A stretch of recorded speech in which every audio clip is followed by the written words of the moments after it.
Andy Rooney once said, "Everyone wants to live on top of the mountain, but all the happiness and growth occurs while you're climbing it." Time to climb. So, what's abbondanza, you ask?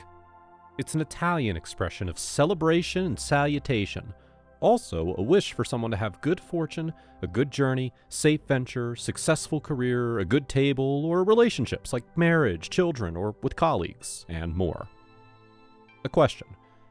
Is the world really full of evil and anger and injustice? Or is that just a gimmick the powers that be use to make you feel afraid? If you pay attention to the news, the online chatter, and even some fear-mongering preachers, you could get the idea that the apocalypse is right at your doorstep. After all, if CNN, ABC, and Fox don't get it right, who will? Well, appearances notwithstanding, I know that you contain the seeds of goodness and greatness. Awakening to that reality is the way to change what can sometimes seem like disaster. Will it end the appearances of chaos? Probably not. But you don't have to succumb to the fear, the doubt, and the anger that play out in front of you on a daily basis. You can awaken from all that while still being a benefit to a world that continues to hold on to the dark side. How do you awaken? Simple. Follow these 13 R's of abundance, prosperity, and joy, and watch the tables turn in your life to more beauty, adventure, service, and love. This is what you've been looking for. Abbondanza. Number 1.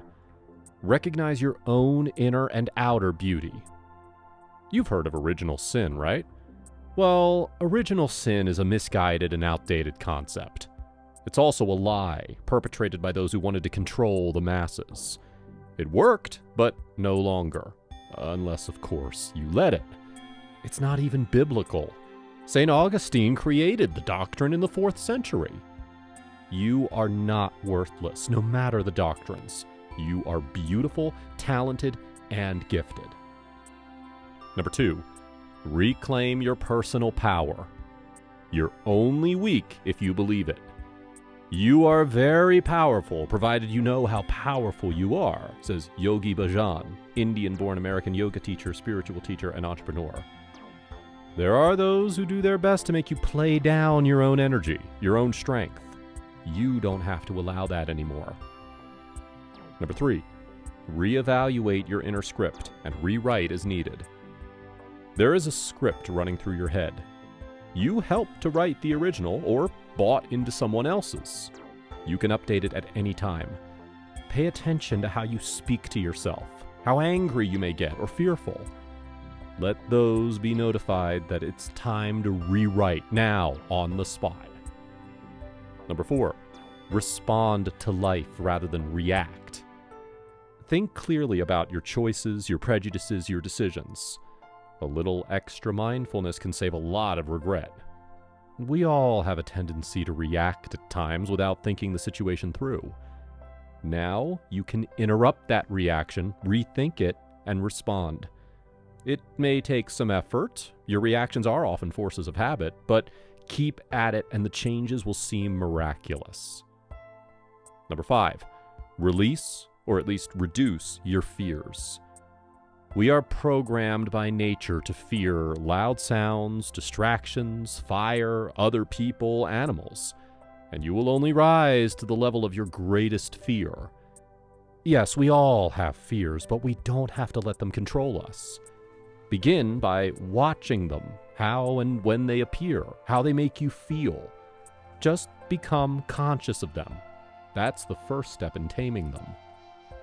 Number 6, regain your courage. Boldness has a certain charm to it.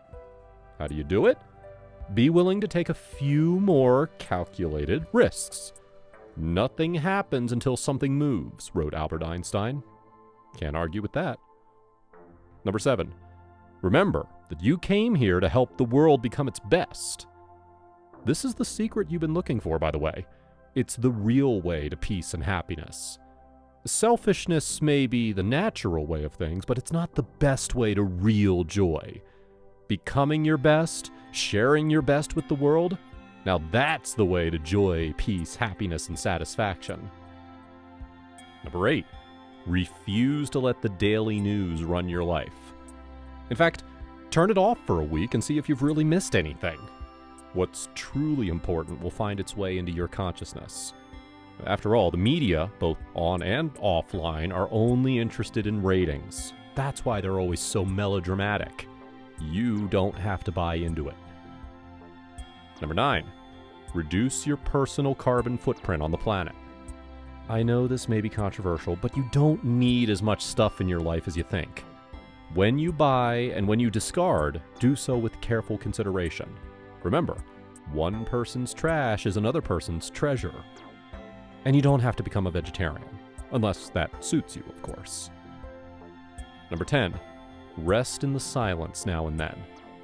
Refresh your relationship with the source of all that is. Call it spirit, call it God, call it the Lord, call it love, call it the universe, the great Mother Nature, the big mayonnaise. The name doesn't matter as much as the sincerity. Both affirmative prayer and meditation are powerful brain changers, not just woo-woo or esoteric religious practices. Daily meditation consciously and consistently reconnects you to the cosmos, to the planet and its creatures, and to the rest of humanity. All you need is a few minutes of quiet time. Even an atheist can meditate. Number 11, remain upbeat, positive, enthusiastic, and optimistic. Pie in the sky? Hardly.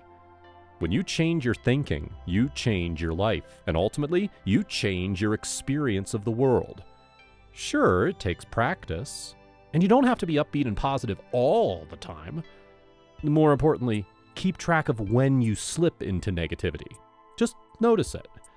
And when you experience it, remind yourself you don't have to feel that way. You're up for it, right? Number 12. So relax, reboot, retrain, and if necessary, regroup. It's not as difficult as it may appear. Only one thing stands in the way: your habits. And one of the most persistent habits is that of self-pity. Release self-pity, and that may be the only change you need to make. As the saying goes, first you make your habits, then your habits make you. Say goodbye to self-pity. Sure, it has served you, maybe served you well, but it has also kept you from stepping out, stepping up, and stepping lively. Time for it to take a much less prominent place in the scheme of things, okay? Okay. Number 13, finally, rejoice. Be grateful for this experience. You were called into being by a grand and mysterious universe in potential from the moment of creation. There has never been a time when you weren't possible, even probable. You don't have to be religious or believe in an afterlife to understand that you are as much a part of the universe as any atom, star, galaxy, asteroid, or space guys from Planet X. And now you know how to create a life of true joy. You are fully equipped with all the spiritual and practical tools you need to step into the light of self-love, self-confidence, and self-respect. To love yourself fully is the best gift you can give, not only to yourself, but to the world, to the rest of us. If you don't love and respect yourself, what you do offer the world will pale in comparison to what you offer when you love and respect yourself. The greatest thing in the world is to know how to belong to oneself, wrote Michel de Montaigne. So, eyes wide open. The best is yet to come. Count on it.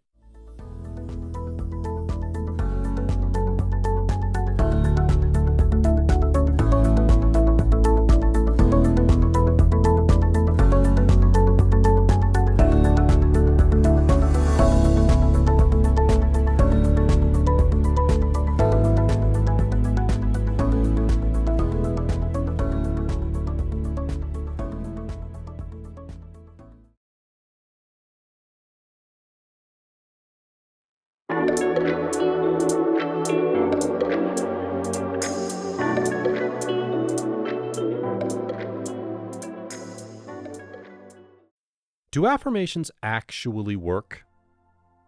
You've probably heard or read about the power of I am affirmations. But that's not the best nor truest way to get the power of affirmations to work for you. Consider this.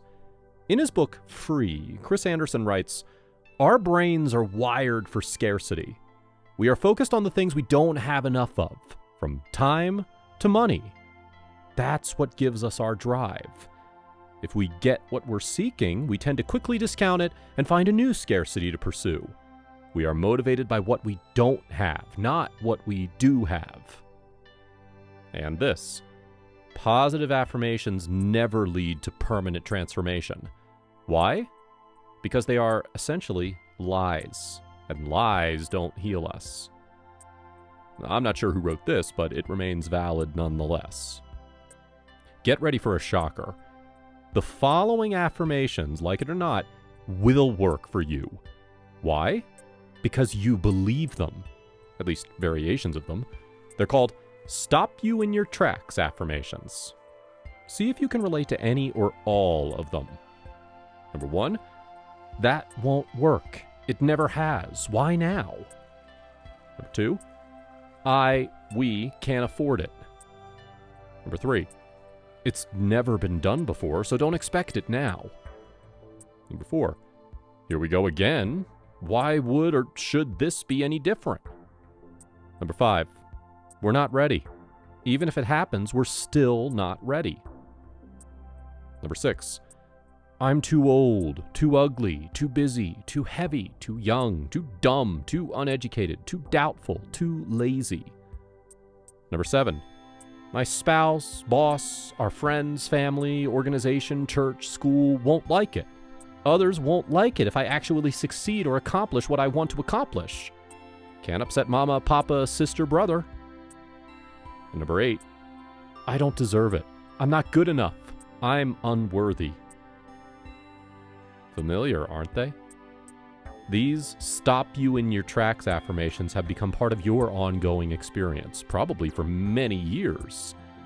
And as Chris Anderson points out above, we seem wired for scarcity. Wired to worry about what we don't have and not fully enjoy what we do have. It seems almost natural to hope for the best and predict the worst. After all, we're not good enough, right? Wrong. You can change that kind of affirmation if you so desire. How? By creating what I call the affirming buts. Yes, you heard that right. Affirming buts. B-U-T-S. It means taking the reality of these stop you in your tracks affirmations, admitting it, and then turning the tide on them. No lies, no pie in the sky. The idea is to create affirmations you'll actually believe. Otherwise, they're pointless. I'm going to share with you some prime examples. Once you hear them, you'll get the premise and you'll be able to construct your own. Pay attention here. This is more powerful than you may imagine at first. The affirming buts, the best way to use affirmations. You can and should immediately start to reframe and rephrase them to suit your purposes. They may feel a bit strange at first, but don't give in to your normal negative reactions to something new, something different, something challenging. Here goes.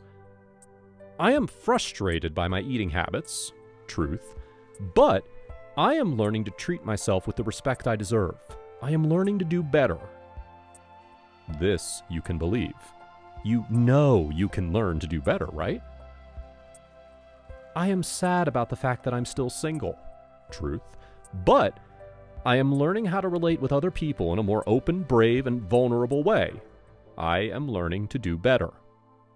Risky, but the more you admit you're nervous about it, and then make the commitment to learn to do better, the more the reality begins to appear for you. I am scared about handling this big new project. Truth. But I am learning to have confidence in my ability to achieve my goals. I am learning to do better. Yes, big new projects, personal or professional, can throw you into a tizzy. But admit it, and then again commit to learning more and better. Take it in smaller steps. Don't be so anxious to get it right immediately. You're new at this, remember. The practice here is to first tell yourself the affirmation that you actually believe, your truth. I am frustrated. I am sad. I am scared. And then add the part you want to believe in a way that makes it believable. I'm frustrated, but I am learning. This way, you won't put so much pressure on yourself to believe what you know is a lie. So to change your thinking and approach to affirmations, you might want to consider the following 2 suggestions. They will clash with your stop you in your tracks approach, but are essential if you want affirmations to not only work for you, but to become an everyday part of your mindset. Keep at it, and eventually you won't even have to think about it. It will all become second nature. Ready? Number 1, become as brutally and ferociously honest with yourself as possible. You've most likely been carrying some unconscious habits that keep you from telling yourself the truth. Admit that to yourself, and let yourself know that now it's okay to let the habits fall by the wayside. There will be resistance, but keep at it. You may not realize this, but your brain actually wants the best for you. And number 2, consciously develop or increase your spirit of generosity. Turns out, generosity is the key to nearly every aspect of your spiritual and psychological journey. When you make generosity a daily habit, you will begin to notice almost immediately little changes in your life experience. Be prepared for them. Change can be tough, even good change. But I know you're ready to let the good come rolling into your life. Am I right? Yeah, I knew it. Let's close out this part with a couple of more affirmative buts that can help make your day not only a bit brighter, but more interesting. It's not always easy, but I can love myself the way I am. Sometimes it's tough, but I can respect myself, now and always. I don't always feel the most confident in myself, but I know that with practice, I can become my very best in everything I do. It's my call. I'm worth it. Self-honesty is not easy. You've been avoiding it for a long time. Now you can begin to see yourself as you ultimately really are. It might be tough in the beginning, but keep at it. You will find that you're not so bad after all, that no matter how much anyone else, family, friends, church, have criticized you, you are a beautiful, powerful, intelligent, and loving person. In fact, you're pretty darn great. Now, be the wonderful soul you've been called to be. Take it slowly if you must, that's okay, but move forward inch by inch, foot by foot, step by step. You'll wonder why you ever made it so difficult. And let me know how things are going.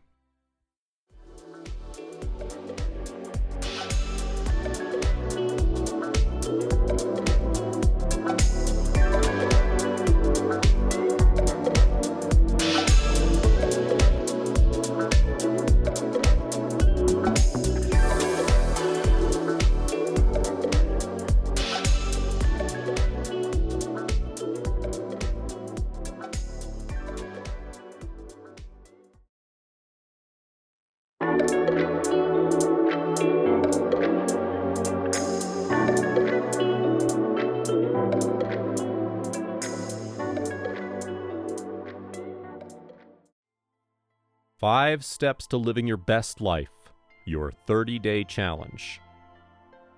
Unless you challenge yourself, you will probably remain in the same old state. Now, if that's what you want, well, more power to you. But if you're serious about creating a better, more powerful, and energetic life, then I offer you this challenge. Practice these 5 principles for 30 days with gusto, enthusiasm, and commitment. And then, simply watch.